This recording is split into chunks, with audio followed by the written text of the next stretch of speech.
ပါယင်းနှမြုပ်နှံမှုနဲ့ပတ်သက်ပြီးတော့ stock share နဲ့ရွှေ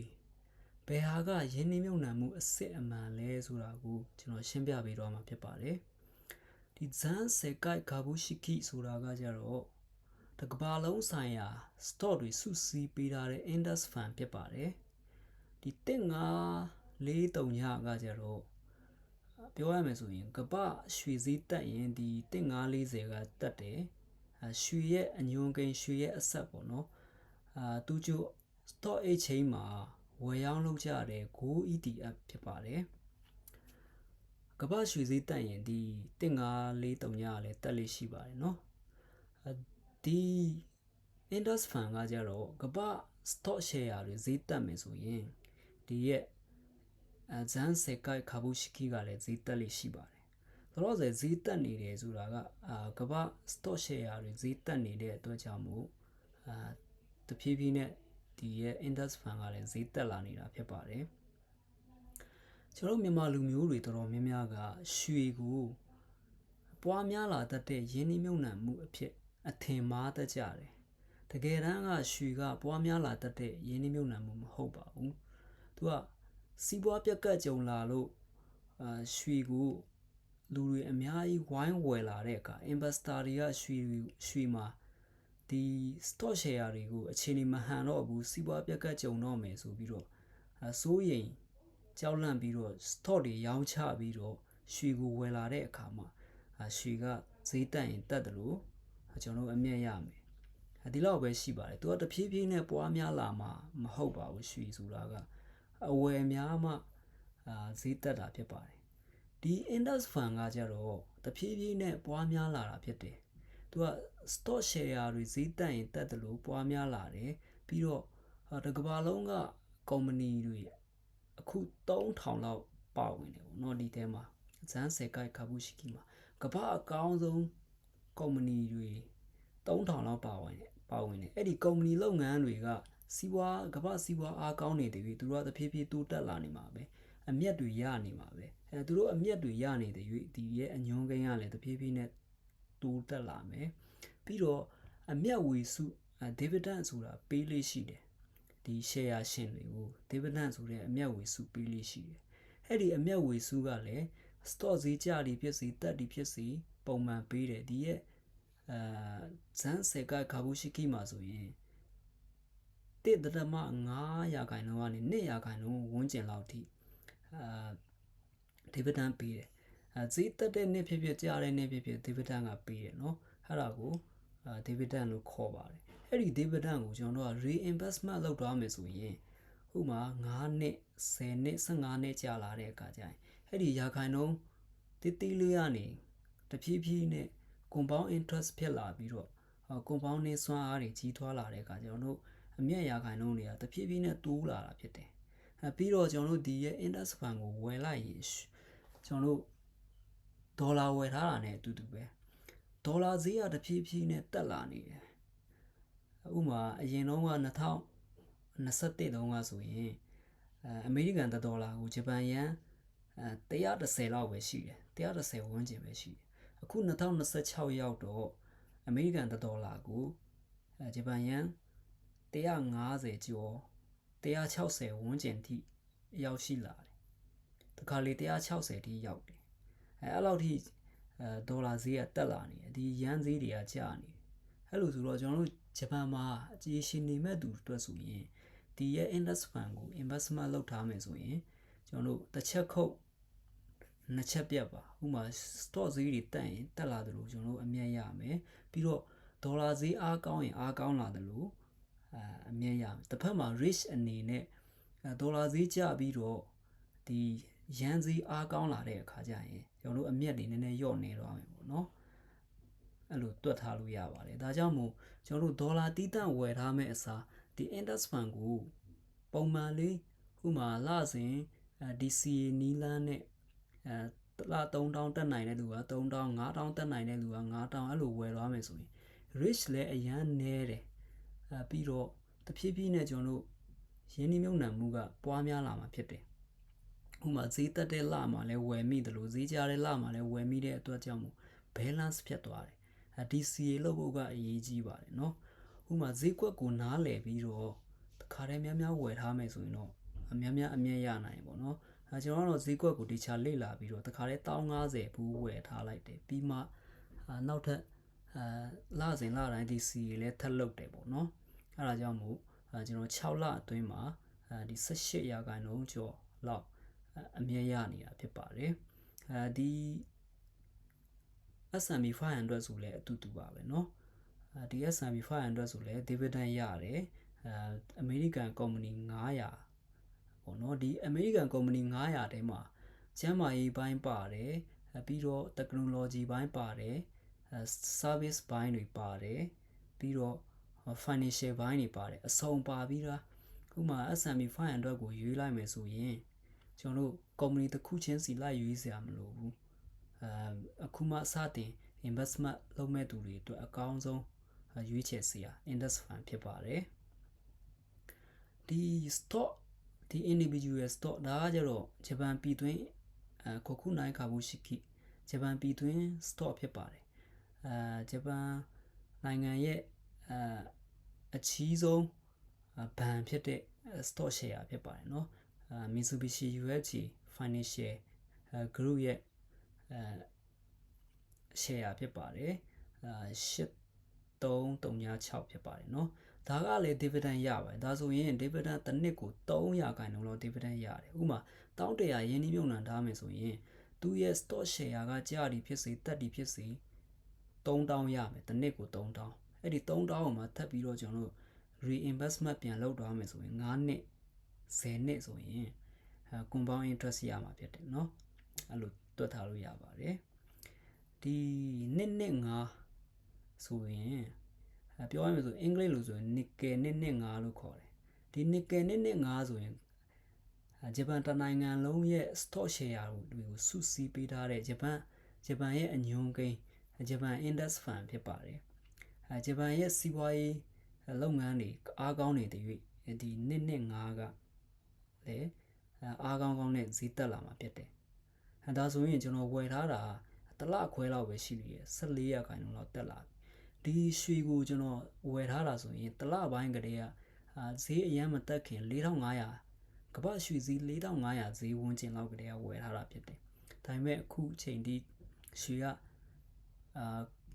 ဒီတလပိုင်း28လောက်မှာတချိန်ထိုးတက်သွားပြီးတော့ကောက်ရိုးမီးပုံစံနဲ့ခဏတက်ပြီးတော့ပြန်ကျလာတာအခုချိန်လေးကျနေတော့ဖြစ်ပါတယ်ဘာကြောင့်ကျနေလဲဆိုရင်အမေရိကန်နဲ့တရုတ်ကလည်းကုန်သွယ်ရေးအဆင်ပြေနေတယ်2025တုန်းကအမေရိကန်နဲ့တရုတ်ကုန်သွယ်ရေးသိအဆင်မပြေခဲ့ဘူးပြောရမယ်ဆိုရင်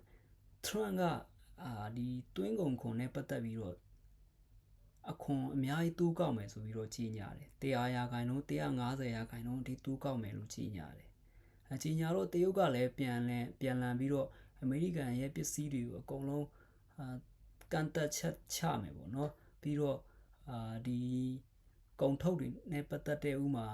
ဒီဖုန်းထုတ်တာတို့ပြီးတော့ကွန်ပျူတာထုတ်တဲ့နေရာမှာတို့မီးတီးထုတ်တဲ့နေရာမှာတို့ပြီးတော့ဒီစစ်ပိုင်းဆိုင်ရာအတွက်မရှိမဖြစ်လိုအပ်တဲ့မြေရှားကိုအမေရိကန်စီကိုဂျပန်ဒီတရုတ်ကနေအများကြီးတင်ပို့တာဖြစ်တယ်ဂျပန်ကိုလည်းတင်ပို့တယ်အဲ့ဒီမြေရှားကိုအမေရိကန်မရောင်းပြီးတော့ဆိုပြီးတော့ကြီးညာလိုက်တဲ့အခါမှာ stock ဈေးတွေတအားကျသွားတယ်ပြီးတော့ကုန်သွယ်ရေးတင်းမာမှုတွေကလည်းတဖြည်းဖြည်းနဲ့မြင့်တက်လာနေတယ်အဲ့ဒီအတွက်ကြောင့်မို့2025တော့ရွှေဈေးကတဟုန်ထိုးတက်ခဲ့တာဖြစ်ပါတယ်เนาะဒီ2026ရောက်တော့အဲ့ဒီပြဿနာကပြည်လည်သွားတဲ့ပုံစံမျိုးဖြစ်သွားတယ်ပြောရမယ်ဆိုရင်ကုန်သွယ်ရေးအဆင်ပြေသွားတယ်ပေါ့เนาะပြီးတော့အမေရိကန်သမ္မတထရန့်ရဲ့အဲ့ဒီတွင်းကုန်ခွန်ဥပဒေကလည်းတရားမဝင်ဘူးဆိုပြီးတော့အမေရိကန်ရဲ့အကြီးဆုံးတရားရုံးကနေပယ်ချလိုက်တယ်ပယ်ချလိုက်တဲ့အတွက်ကြောင့်မို့အခုကကမ္ဘာစီးပွားရေးအခြေအနေကောင်းနေတဲ့သဘောမှာရှိတယ်ပြီးတော့ AI ကလည်းအရန်တိုးတက်လာနေတယ် AI နဲ့ပတ်သက်တဲ့ဥမာ AI memory တွေထုတ်တဲ့ကုမ္ပဏီ AI chip memory ထုတ်တဲ့ကုမ္ပဏီတို့ပြီးတော့ AI chip တွေထုတ်တဲ့ကုမ္ပဏီတို့အဲ့ဒါတွေကဝင်ငွေဘီလီယံနဲ့ချီရနေတယ်ဆိုတော့ စီးပွားရေးကအားကောင်းနေတဲ့ဒီရွှေကတော့နည်းနည်းငြိမ်နေဦးမယ်လို့ထင်တယ်ဒါပေမဲ့လည်းမကြာခင်မှာ10 လပိုင်းလောက်အရောက်မှာအိန္ဒိယဘက်ကနေရွှေဝယ်လာနိုင်ချေရှိတယ်သူတို့ပွဲတော်ရာဒီမှာအိန္ဒိယကရွှေတအားဝယ်တာဖြစ်တယ်ရွှေအရန်ဝယ်တဲ့အတွက်ကြောင့်မို့အဲ့ဒီအချိန်မှာတက်လာမလားစောင့်ကြည့်လို့ရပါတယ်ပေါ့နော်ပြီးတော့အမေရိကန်ဗဟိုဘဏ်ကအတိုးနှုန်းတွေရှော့ချလာမယ်ဆိုရင်ရွှေဈေးတက်လာနိုင်เนาะအဲ့ဒါလည်းတစ်ချက်ရှိပါတယ်ရွှေကိုကျွန်တော်တို့ investment ထဲမှာထည့်သွင်းလို့မရပါဘူးကျွန်တော်တို့ပြောရမယ်ဆိုရင်ကမ္ဘာစီးပွားပြက်ကတ်ကြုံလာတဲ့အခါကျရင်ကျွန်တော်တို့ရဲ့ပိုင်ဆိုင်မှုကိုကာကွယ်ဖို့အနေနဲ့အရန်အဖြစ်ထားရှိဖို့ပဲထားလာလို့ရပါတယ်เนาะဒါကြောင့်မို့ကျွန်တော်ရဲ့ရင်းနှီးမြှုပ်နှံမှုရဲ့ portfolio ထဲမှာ10% လောက်ရွှေကိုထားတာဖြစ်ပါတယ်အကယ်၍ stock ဈေးတွေအရန်ကျလာတဲ့အခါရွှေဈေးကပြန်တက်လာမှာဖြစ်ပါတယ်เนาะstock ဈေးအားကောင်းနေသူကတော့ရွှေကတော့ငြိမ်နေဦးမှာဖြစ်ပါတယ်ဒါကိုကျွန်တော်တို့မြန်မာလူမျိုးတွေကိုလည်းသိစေချင်တာပေါ့เนาะအားလုံးတော့မဆိုလို့ပါဘူးเนาะတချို့တော်တော်များများကရွှေကိုဝယ်ထားမယ်ဆိုရင်ကျွန်တော်တို့ငွေတွေတဖြည်းဖြည်းပွားများလာလိမ့်မယ်လို့အထင်မှားတတ်ကြတာတကယ်တမ်းကျတော့ stock share ကမှကျွန်တော်တို့ငွေတွေပွားများလာတာဖြစ်ပါတယ်ဘာဖြစ်လဲဆိုရင်ကျွန်တော်တို့ဘာလို့ဒီလိုအထင်မှားတတ်ကြလဲဆိုရင်ကျွန်တော်တို့မြန်မာနိုင်ငံမှာဒီ stock share account ကိုတရားဝင်မှာဖွင့်ခွင့်မရှိတာဘူးအကုန်လုံးကကန့်သတ်ချက်တွေနဲ့စီးပွားရေးတွေပိတ်ဆို့ခံရတယ်ပြီးတော့ဒီယင်းနှမြုံနှံမှုအကောင့်လည်းဖွင့်ခွင့်မရဘူးအဲ့ဒီအတွက်ကြောင့်မို့ကျွန်တော်တို့ကရွှေပဲလောက်လာတာဖြစ်တယ်ခေတ်ဆက်ဆက်ပြီးတော့မြန်မာငွေနဲ့တွက်ရင်တော့ရွှေကတော့တဖြည်းဖြည်းနဲ့ပွားများလာတယ်လို့ဖြစ်တယ်ဆိုပေမဲ့လည်းဒီကမ္ဘာစီးပွားရေးနဲ့တွက်ချက်မယ်ဆိုရင်ရွှေကပွားများလာတတ်တဲ့အဆက်တွေမှာမပါဝင်ပါဘူးเนาะဒီ index fund ကတော့အဓိကပွားများလာတတ်တဲ့ယင်းနှမြုံနှံမှုအစစ်အမှန်ပါလို့ကျွန်တော်ရှင်းပြပေးခြင်းဖြစ်ပါတယ်ဒီယင်းနှမြုံနှံမှုနဲ့ပတ်သက်ပြီးတော့ကျွန်တော်သင်တန်းပေးနေတာလည်းရှိပါတယ်ခုမှစတင်ပြီးတော့လေ့လာခြင်းတဲ့သူတွေကအစနားလည်အောင်အကောင့်ဖွင့်နည်းတွေပြီးတော့ investment ကိုဘယ်လိုပုံစံမျိုးနဲ့ဘယ်လို fund မျိုးကိုဘယ်လို investment fund မျိုးကိုရွေးချယ်ရမလဲဆိုတာကအစ investment fund ရွေးချယ်နည်းကအစကျွန်တော်သင်ပေးနေတာဖြစ်ပါတယ်ကျွန်တော်သင်တန်းမှာလာတက်ပြီးတော့အကောင့်ဖွင့်မရတဲ့လူမရှိပါဘူးအားလုံးအကောင့်ဖွင့်ရကြပါတယ်အကောင့်ဖွင့်ရကြပြီးတော့investment ကိုစတင်နိုင်ကြတယ်ပေါ့နော် investment အကြောင်းကိုနားလည်ပြီးတော့စတင်နိုင်ကြပါတယ်investment ကိုစိတ်ဝင်စားတယ်ဆိုရင်ကျွန်တော်သင်တန်းကိုလာတက်လို့ရပါတယ်ပြီးတော့ဂျပန်မှာတခုရှိတာကဒီ stock share ကိုဝယ်တဲ့အခါမှာNippon Individual Saving Account ဆိုတဲ့ NISA account ကိုအသုံးပြုခွင့်ရပါတယ်ကျွန်တော်တို့နိုင်ငံသားတွေကိုလည်းအသုံးပြုခွင့်ပေးထားတယ် NISA account stock broker ပြောရမယ်ဆိုရင် Rakuten Shogun ပေါ့နော်ဒါကျွန်တော်သုံးနေတာ Rakuten Shogun Rakuten Security account ဖြစ်ပါတယ်ပြောရမယ်ဆို stock broker account ပုံစံမျိုးပေါ့နော်ဂျပန်ပြည်တွင်း security account ထဲမှာမှ NISA account ကိုထပ်ဖွင့်လို့ရတယ်အဲ့ဒီ NISA ကို account ကိုအသုံးပြုထားပြီးတော့ကျွန်တော်တို့ investment လုပ်မယ်ဆိုရင်ဒီအမြတ်တွေအခွန်လုံးဝမဆောင်ရဘူးကျွန်တော်တို့100%အမြတ်ရမှာဖြစ်တယ်ဥပမာဒီဇန်စကိုက်ကာဘူရှိကီကိုဆိုရင်ကျွန်တော် NISA နဲ့ investment လုပ်ထားတာဖြစ်တယ်ဒါဆိုရင်ကျွန်တော်လုံးဝအခွန်ဆောင်စရာမလိုဘူးဒီအတိအကျကိုကျွန်တော်ထုတ်ယူမယ်ဆိုရင်အမြတ်ရမှာဖြစ်ပါတယ်ဒီ S&P 500လည်းအဲ့လိုပဲကျွန်တော်NISA အသုံးပြုပြီးတော့ investment လုပ်ထားတာဒီရွှေဆိုလဲကျွန်တော်တကယ်လို့မြတ်လာခဲ့ရင် investment လုပ်ထား NISA သုံးထားတဲ့အတွက်ကြောင့်မို့ကျွန်တော်အခွန်ဆောင်စရာမလိုပါဘူးဒီအောက်ကနှစ်ခုကကြတော့ကျွန်တော်တခုတေးခိုးစားဆိုတဲ့ဒီငကူကလေးကRakuten Shogunမှာရှိပြီးသားအကောင့်နဲ့ investment လုပ်ထားတဲ့အတွက်ကြောင့်မို့ကျွန်တော်20%အခွန်ဆောင်ရမှာဖြစ်ပါတယ်20%နည်းနည်းကျော်တယ်ပေါ့နော်20%နည်းနည်းကျော်အခွန်ဆောင်ရမှာဖြစ်တယ်အဲ့ဒါကိုမှကျွန်တော်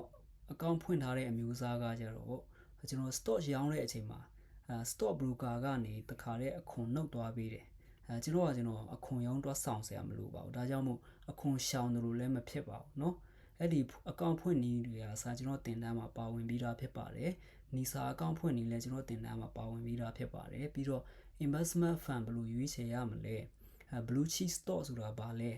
growth stock ဆိုတာရောဘာလဲအဲ့ဒါတွေအကုန်လုံးအသေးစိတ်နားလည်ပြီးတော့ investment လုပ်နိုင်တဲ့အထိကျွန်တော်တင်ပေးနေပါတယ်တင်တန်းကိုစိတ်ဝင်စားတဲ့သူများချက်ပေါက်မှာဆက်သွယ်လိုက်လို့ရပါတယ်